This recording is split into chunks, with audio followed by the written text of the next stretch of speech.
മലബാറിലെ ഇടത് കോട്ടകൾ തകർത്താണ് UDF വലിയ വിജയം നേടിയത്. പാർട്ടി ഗ്രാമങ്ങൾ ഏറെയുള്ള കണ്ണൂരിലെ ചുവന്ന കോട്ടകളിൽ നേതൃത്വത്തെ വെല്ലുവിളിച്ച് പുറത്തുപോയവർ വിജയിച്ചത് CPIM-ന് വലിയ തിരിച്ചടിയായി. പാർട്ടി നേതൃത്വം തിരുത്തിയില്ലെങ്കിൽ ജനം തിരുത്തിക്കുമെന്ന പാഠം നൽകുന്നതാണ് പല പരാജയങ്ങളും. ദീപക് ധർമ്മടൻ തയ്യാറാക്കിയ റിപ്പോർട്ടിലേക്ക്.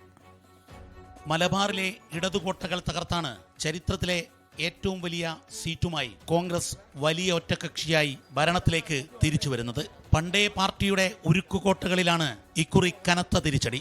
വടക്കേയറ്റത്ത് ഉദുമയിലും തൃക്കരിപ്പൂരിലും തുടങ്ങുന്നു അത്. പാർട്ടിയുടെ പതിവ് സിറ്റിംഗ് സീറ്റുകളിൽ LDF സ്ഥാനാർത്ഥികളെ പരാജയപ്പെടുത്തി ഉദുമയിൽ 7487 വോട്ടിനാണ് UDF-ന്റെ K നീലകണ്ഠന്റെ വിജയം. തൃക്കരിപ്പൂരിൽ 5213 വോട്ടിനാണ് CPIM സ്ഥാനാർത്ഥി VPP മുസ്തഫയെ തോൽപ്പിച്ച് UDF-ന്റെ സന്ദീപ് വാര്യർ വിജയിച്ചത്. കേരളത്തിലെ കമ്മ്യൂണിസ്റ്റ് പാർട്ടിയുടെ ഈറ്റില്ലമായ കണ്ണൂരിലാണ് കനത്ത തിരിച്ചടി നേരിട്ടത്. പാർട്ടി വിട്ട് നേതൃത്വത്തിന് വെല്ലുവിളി ഉയർത്തിയ നേതാക്കൾക്ക് വൻ ജനപിന്തുണയുണ്ടെന്ന് തെളിയുന്ന തിരഞ്ഞെടുപ്പായി ഇത് മാറി. സംസ്ഥാന സെക്രട്ടറി MV ഗോവിന്ദന്റെ സിറ്റിംഗ് സീറ്റിൽ ഇടതു സ്ഥാനാർത്ഥിയായി മത്സരിച്ച ഭാര്യ PK ശ്യാമള പാർട്ടി വിട്ട് UDF പിന്തുണയോടെ മത്സരിച്ച TK ഗോവിന്ദന്റെ മുൻപിൽ പരാജയപ്പെട്ടത് 12056 വോട്ടിനാണ്. രക്തസാക്ഷി ഫണ്ടിന്റെ പേരിൽ പാർട്ടിയിൽ കലാപക്കൊടി ഉയർത്തി പുറത്തുപോയ TV Kunhikrishnan sitting MLA TI മധുസൂദനെ തോൽപ്പിച്ചത് 7487 വോട്ടിനും. ഈ രണ്ട് വലിയ തോൽവികൾ അക്ഷരാർത്ഥത്തിൽ കണ്ണൂരിലെ പാർട്ടിയെ മാത്രമല്ല സംസ്ഥാന നേതൃത്വത്തിന്റെ നേരെ വിരൽ ചൂണ്ടുകയാണ്. സ്വയം വിമർശനത്തിലൂടെ പാർട്ടി തിരുത്തിയില്ലെങ്കിൽ പാർട്ടിയെ അണികളും ജനങ്ങളും തിരുത്തുമെന്ന സൂചനയാണ് ചുവന്ന കോട്ടയിലെ തിരിച്ചടി നൽകുന്ന പാഠം. തോൽവി പോലെ തന്നെ നിർണായകമാവുകയാണ് ധർമ്മടത്തെ വോട്ട് ചോർച്ചയും. 10 വർഷം മുഖ്യമന്ത്രിയായതിനു ശേഷമുള്ള തെരഞ്ഞെടുപ്പിൽ സ്വന്തം മണ്ഡലത്തിൽ വോട്ടെണ്ണലിന്റെ ആദ്യ റൗണ്ടിൽ പിണറായി വിജയൻ പുറകിൽ പോകുന്നത് മുന്നണിക്കും പാർട്ടിക്കും ഞെട്ടലാണ് ഉണ്ടാക്കിയത്. എക്കാലത്തും പാർട്ടിക്കൊപ്പം നിന്ന കോഴിക്കോട് ജില്ലയിലും വലിയ തിരിച്ചടിയാണ് ഇക്കുറി നേരിട്ടത്.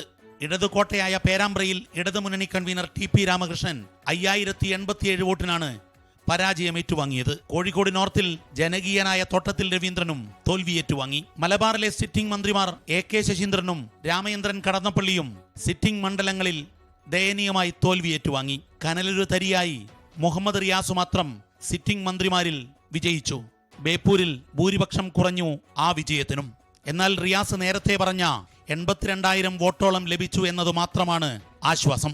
കേരളത്തിലെ പരാജയത്തിന്റെ കാരണം പരിശോധിക്കുമെന്നാണ് CPIM general secretary MA baby ഡൽഹിയിൽ പ്രതികരിച്ചത്. ഇതുമായി ബന്ധപ്പെട്ട് എന്തെല്ലാം കാര്യങ്ങൾ സ്ഥാനാർത്ഥിത്വവുമായി ബന്ധപ്പെട്ട ആളുകളുടെ മോഹമാണെങ്കിലും സ്ഥാനാർത്ഥി നിർണയത്തെ സംബന്ധിച്ചിട്ടുള്ള നിരീക്ഷണങ്ങളും വിമർശനങ്ങളുമാണെങ്കിലും അതെല്ലാം പാർട്ടി സ്വാഭാവികമായിട്ട് പരിശോധിക്കും. UDF തരംഗമാണ് ആഞ്ഞടിച്ചതെന്നാണ് CPIM ക്യാമ്പിന്റെ ഇപ്പോഴത്തെ അടക്കം പറച്ചിൽ.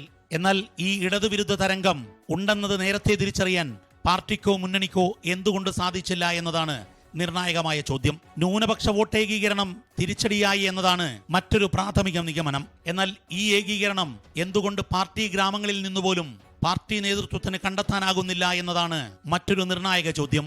പാർട്ടിയിൽ തെറ്റുതിരുത്തൽ രേഖ അംഗീകരിക്കാൻ മധുര പാർട്ടി കോൺഗ്രസ് എടുത്ത തീരുമാനം നടപ്പിലാക്കുന്നത് വൈകുമ്പോൾ കേരളത്തിലെ പാർട്ടി ഒരു വലിയ പരാജയത്തിൽ നിന്നും പാഠം ഉൾക്കൊണ്ടുകൊണ്ടുള്ള തിരുത്തലിന് ഒരുങ്ങേണ്ട സമയമായിരിക്കുകയാണ്. ഒരു സർവേയിലും കാണാനാകാത്ത വലിയ UDF തരംഗം. ഇടതുകോട്ടകളെ തറപറ്റിച്ചുകൊണ്ടാണ് മലബാറിൽ UDF തൂത്തുവാരിയത്. ക്യാമറാമാൻ ജയൻ കല്യാശ്ശേരിക്കൊപ്പം കോഴിക്കോട് നിന്നും ദീപക് ധർമ്മടം 24.